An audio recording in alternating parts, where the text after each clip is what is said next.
Morphing చేశారని ఆరోపించారు జనసేన నేత కిరణ్ రాయల్. తనకు ఆ వీడియోలకు ఏం సంబంధం లేదన్నారు. లక్ష్మి చేస్తున్న ఆరోపణల్లో నిజం లేదన్నారు జనసేన నేత కిరణ్ రాయల్. గతంలో రెండు కుటుంబాలు సన్నిహితంగా ఉన్న మాట వాస్తవమన్నారు. డబ్బులు ఇచ్చిపుచ్చుకున్నామని, అంతేకాని ఏనాడు వేధించలేదని క్లారిటీ ఇచ్చారు. తన ఫోటోలు మార్ఫింగ్ చేశారని ఆరోపించారు.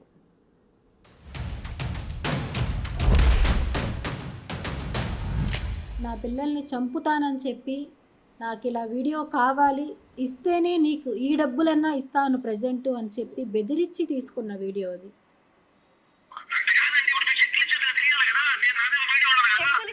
వినండి ఒకసారి. కిరణ్, నీకు నేను లక్షలు తెచ్చిచ్చినప్పుడు ఏ చెక్కులు నేను తీసుకోవాలా, గుర్తు పెట్టుకో.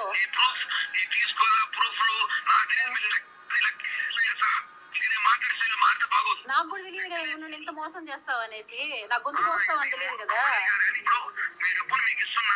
నీ పక్కన ఎవరో మాట్లాడుతా అన్నారు కదా, ఈ ఫోను పక్కన ఎవరో మాట్లాడుతా అన్నారు.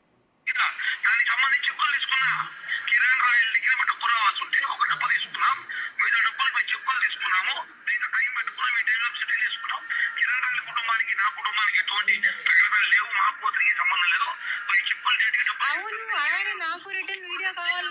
విన్నారా? కిరణ్ రాయల్ అడిగి బెదిరిస్తున్నాడు. ఇలా నువ్వు వీడియో ఇవ్వాలి అని చెప్పి బెదిరిస్తేనే నేను ఆ వీడియో ఇవ్వాల్సి వచ్చింది. ఆ 15 లక్షలు ఇచ్చినప్పుడు అది కూడా ఇవ్వలేదు. చేతికి ఇవ్వాలంటే ఈ వీడియో ఇవ్వాలి అని చెప్పి బెదిరించాడు.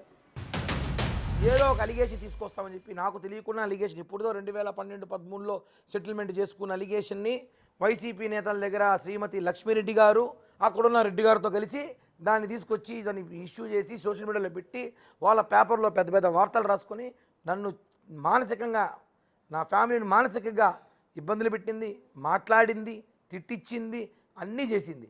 కానీ నన్ను పార్టీ నుంచి దూరం చేయాలి. నేను ఒకటే చెప్పాను సార్, ఇందాక ప్రెస్ మీట్లో మీరు విన్నారు లేదో, నా వల్ల జనసేన పార్టీకి పవన్ కళ్యాణ్ గారి చెడ్డ పేరు వస్తుందంటే నేనేం డిసిషన్ తీసుకున్నా. నా వల్ల పార్టీకి చెడ్డ పేరు వస్తుందంటే నేను కొద్ది రోజులు దూరంగా ఉందామని డిసిషన్ తీసుకున్నా.